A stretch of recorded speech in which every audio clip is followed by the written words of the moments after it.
বন্ধুরা অবশেষে রাজস্থানকে হারিয়ে কলকাতা বড় বাউন্স ব্যাক করলো। কলকাতা প্রথম ম্যাচটি খেলে নিজেদের ঘরের মাটি, কিন্তু সেখানে ব্যাঙ্গালোরের কাছে লজ্জাজনকভাবে হেরে যায়। ব্যাঙ্গালোরের কাছে হারার পর কলকাতা টিম পৌঁছায় গৌহাটির সেই বার্সাপাড়া স্টেডিয়ামে।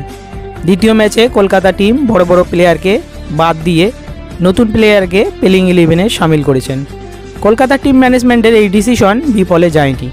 সুনীল নারিনের রিপ্লেসমেন্ট হিসাবে আসা মঈন আলী ব্যাটিংয়ে ভালো প্রদর্শন করতে না পারলেও বোলিংয়ে দুর্দান্ত দুটি উইকেট নিয়েছেন।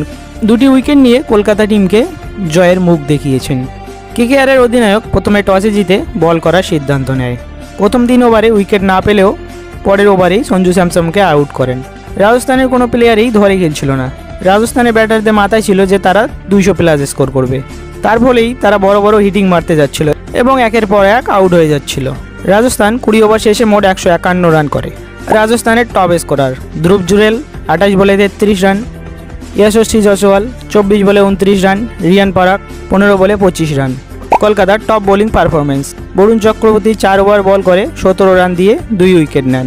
মঈন আলী 4 ওভার বল করে 23 রান দিয়ে 2 উইকেট নেন। বৈভব অরোরা 4 ওভার বল করে 33 রান দিয়ে 2 উইকেট নেন। কলকাতা 151 রান চেস করতে এসে সুনীল নারিনের রিপ্লেসমেন্ট মঈন আলী 7তম ওভারের শুরুতেই মাত্র 5 রান করে আউট হয়ে যান। কিন্তু কুইন্টন ডিকক ম্যাচের শুরু থেকে শেষ অবধি টিকে ছিলেন এবং 15 বল বাকি থাকাতে ম্যাচটি জিতিয়েছিলেন।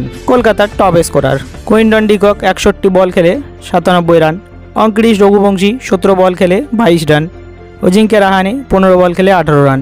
রাজস্থানের top bowling performance, Wanindu Hasaranga 3 over ball করে 34 রান দিয়ে 1 উইকেট নেন। তুষার দেশপান্ডে 1 ওভার বল করে 7 রান দেন, কোনো উইকেট পাননি।